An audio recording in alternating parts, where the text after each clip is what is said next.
नमस्ते बच्चों, a very good morning to everyone. आज हम लोग हमारे पाठ्य पुस्तक में से नीलकंठ नीलकंठ पाठ पढ़ने वाले हैं। Dear children, today we are going to read only the lesson for the chapter Neelkanth. Neelkanth आप लोग इसको घर में पढ़ना है और अभ्यास करना है। Try to read the lesson and practise in your house. उस दिन एक अतिथि को स्टेशन पहुंचाकर मैं लौट रही थी कि चिड़ियों और खरगोशों की दुकान का ध्यान आ गया और मैंने ड्राइवर को उसी ओर चलने का आदेश दिया। बड़े मियाँ चिड़िया वाले की दुकान के निकट पहुंचते ही उन्होंने सड़क पर आकर ड्राइवर को रुकने का संकेत दिया। मेरे कोई प्रश्न करने के पहले ही उन्होंने कहना आरंभ किया, सलाम गुरुजी, पिछले बार आने पर आपने मोर के बच्चों के लिए पूछा था। शंकर घाट से एक चिड़ीमार 2 मोर के बच्चे पकड़ लाया है। एक मोर है, एक मोरनी। आप पाल लें। मोर के पंजों से दवा बनती है, सो ऐसे ही लोग खरीदने आए थे। आखिर मेरे सीने में भी तो इंसान का दिल है।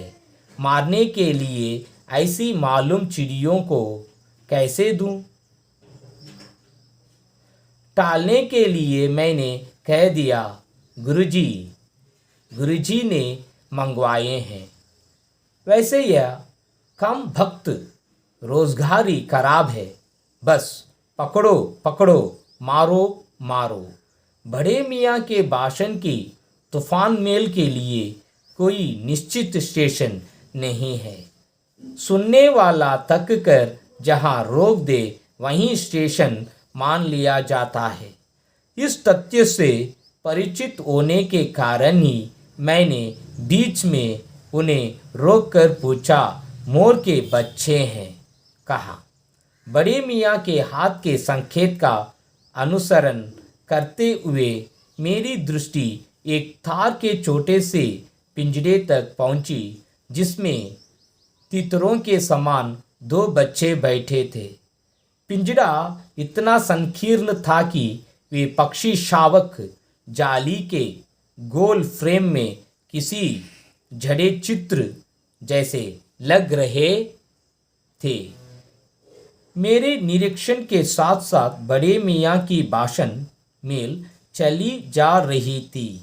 ईमान कसम, गुरुजी चिड़ीमार ने मुझसे इस मोर के जोड़े के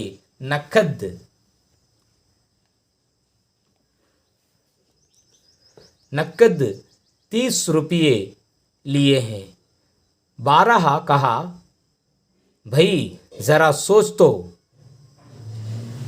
अभी इनमें मोर की कोई खासियत भी है कि तू इतनी बड़ी कीमत ही मांगने चला। पर वह मुंजी क्यों सुनने लगा? आपका ख्याल करके अचता पछता कर देना ही पड़ा। अब आप जो मुनासिब समझें।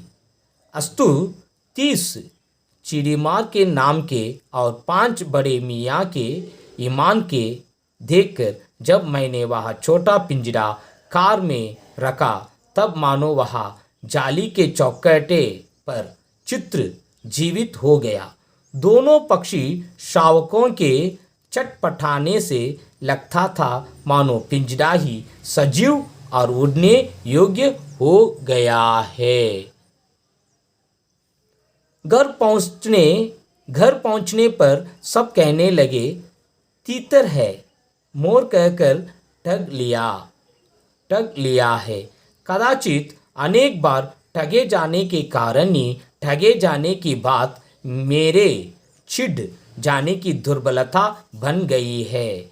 आप प्रसन्न होकर मैंने कहा, मोर के क्या सुरखाब के पर लगे हैं? हाँ तो पक्षी चिढ़ा दिया जाने के कारण ही संभवतः उन दोनों पक्षियों के प्रति मेरे व्यवहार और यत्न में कुछ विशेषता आ गई। बच्चों, आप लोग इस पैराग्राफ को यहाँ से लेकर यहाँ तक आप लोग पढ़ना है। यहाँ से लेकर यहाँ तक आप लोग पढ़ना है और घर में प्रैक्टिस करना है। You have to read this lesson and practice in your house. Thank you बच्चों, धन्यवाद।